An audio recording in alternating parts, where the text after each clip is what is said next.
After weeks and weeks of speculation that the Orlando Magic were going to take Jabari Smith Jr. with the #1 overall pick, the Orlando Magic walked away with Paolo Banchero to add to their roster that's already packed with exciting young talent. Now, first things first, I want to say that I really liked this pick for them. I think that Jabari Smith Jr. is a very good player, but as far as getting the most NBA-ready guy with the highest upside, Paulo, to me, felt like the right way to go. Everything that we've seen from Paulo throughout his young career so far points to the idea that he certainly has star potential. And while he was a really great player in college, I think that his particular skill set is going to translate a lot better to the NBA than it did to college. I want to take a look at what Paulo brings to the table for the Orlando Magic and what it means for them going forward as a franchise that has an extremely bright future and a treasure trove of young talent to work with.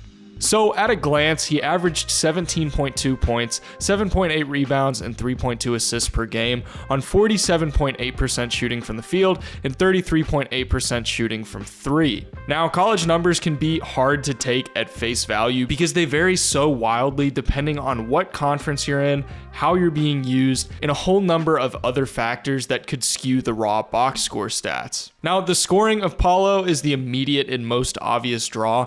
He's showcased elite shot creation ability in college, and all the tools are there for him to become a reliable scoring option. That alone is enough for him to eventually develop into an all-star caliber player, but when you pair that with his playmaking ability, it's really easy to convince yourself that this isn't a one-dimensional guy, but rather a guy that can be the focal point of your offense and distribute the ball at a high level. The 3.2 assists don't really jump off the page, but if you watch the film, all of the signs are there. He averaged the second highest number of assists for Duke behind only Wendell Moore with 4.4 assists per game. He was legitimately one of the primary distributors of their offense, and I want to get into the areas in which his playmaking chops really shine through. One thing that prolific scorers have as an advantage over non-scorers when it comes to playmaking is the ability to manipulate defenses with the threat of your scoring ability. Paulo has already shown that he's capable of doing that in college. Like on this play here, he's going to get into a post-up and 3 separate defenders are going to be giving him defensive attention. He uses his footwork to pull his defender out of the paint, leaving an open lane to the basket. Trevor Keels is going to make a really nice cut, and Paulo makes a beautiful bounce pass to find him. Here he attacks the basket, and he gets into a spin move to shake one defender, which is going to force some help defense from Syracuse. He goes airborne to fake the defense into a shot contest, and it allows him to get it to Moore for an open 3-point shot. He's going to get the ball swung to him in the corner, and he's going to attack his defenders off foot, and he forces him to make a really difficult 270-degree rotation. And when he attacks, you can see almost every Syracuse defender shift their attention to Paulo's drive, and he sees Jeremy Roach on the perimeter and he whips it to him so that he can drain the open 3. Not only is his scoring demanding defensive attention, but he's using that defensive attention to create opportunities for his teammates. If you're operating under the assumption that Paulo's scoring ability will directly translate to the NBA, then this aspect of his game will directly translate to the NBA as well. His playmaking takes him to that next level of prospects. He's a multi-dimensional scorer that can facilitate the offense at a really high level.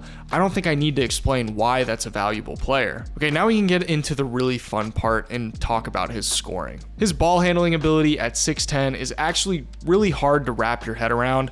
I think the best way to describe it is tight, even though that's a word that's so commonly used to describe a handle. It's just so fundamentally sound, and it doesn't really ever feel out of control. The way that he leverages his size and athleticism on the perimeter to get going downhill is a really special talent of his. We can see him isolating up top, and he's going to get into that crossover. Paulo waits until the defender commits to the left side drive, and the defender shifts his hips towards the left sideline. Paulo is going to use his left foot as a springboard to explode towards the basket, forcing his defender to make an incredibly difficult recovery. Then he just uses that ridiculous size advantage to muscle to the rim through any contact that he might get, and he puts the ball in the hoop. Here he's once again in isolation up top, and he uses his jab step to kind of test the waters and see what kind of space he can create. He sizes him up to the left, goes to the right, and then crosses to his left to draw the defender into the middle of the paint, at which point he's able to get into a spin move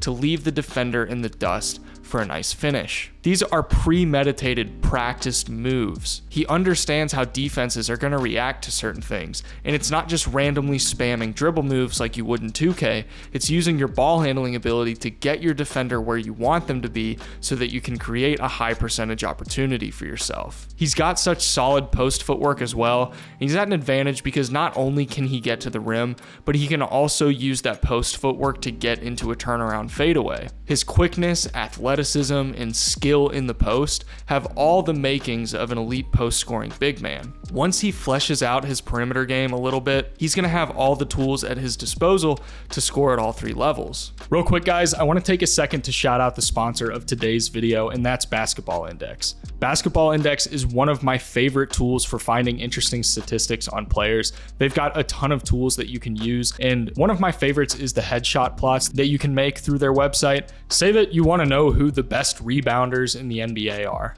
All you have to do is go into the headshot tool at bballindex.com and put in your search criteria, hit plot graph, and then boom, you've got a unique chart showing you the league's best rebounders. You can get 20% off your first month subscription by using code AlexHoops20 when you sign up for a limited time. If you've ever been curious about where I get some of my stats, you can use Basketball Index and get access to them all right now. All you have to do is click the link in the description to sign up today. Once again, thank you so much to Basketball Index for sponsoring this video. Let's get back to it. So now this all begs a new question. What does this mean for Orlando, and how does he fit in with their already stacked roster of young talent? To me at least, he fits perfectly.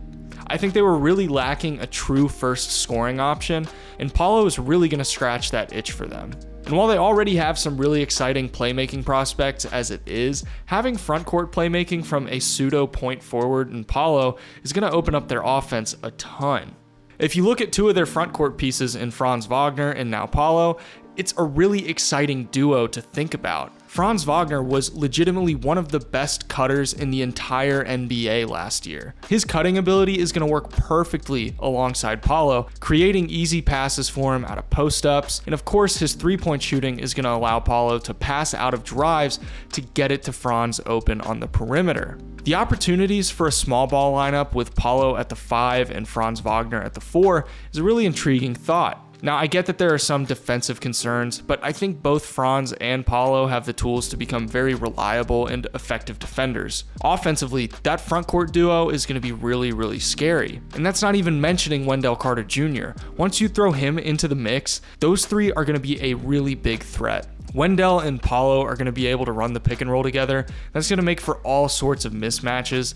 Unless teams have a very reliable defensive center and power forward on the floor at the same time, Wendell and Paulo are going to terrorize the paint together. If you consider a starting lineup of some variation of Markelle Fultz, Suggs, Cole Anthony, Franz, Paulo, and Wendell, I know I get really excited really fast about what the Orlando Magic have to work with. That lineup has scoring, playmaking, some promising defensive potential, and behind Coach Jamal Mosley, they can establish some chemistry and build an offensive system from the ground up that suits their talents to a maximized level. If you look at a team like the Cleveland Cavaliers, they had a meteoric rise this past season, and if it wasn't for injuries, they had a top 4 spot in the playoffs secured. I could easily see the Orlando Magic having a similar type of rise this season. Their young guys are at a point where they could take that leap, and all signs kind of point to it happening as soon as next year. They've got a really good cap situation to fill out their roster in free agency with some reliable rotational guys, and if development continues as it should, there's no telling how good they can get fast. So do you think that the Orlando Magic will make the playoffs next season? Do you think Paulo is going to win Rookie of the Year? Be sure to let me know in the comments below. If you guys enjoyed this video and you're new to the channel, please consider hitting that subscribe button and leaving a like. That's the #1 way to support me and help me continue to make content. Thank you guys so much for watching, and I'll see you in the next one.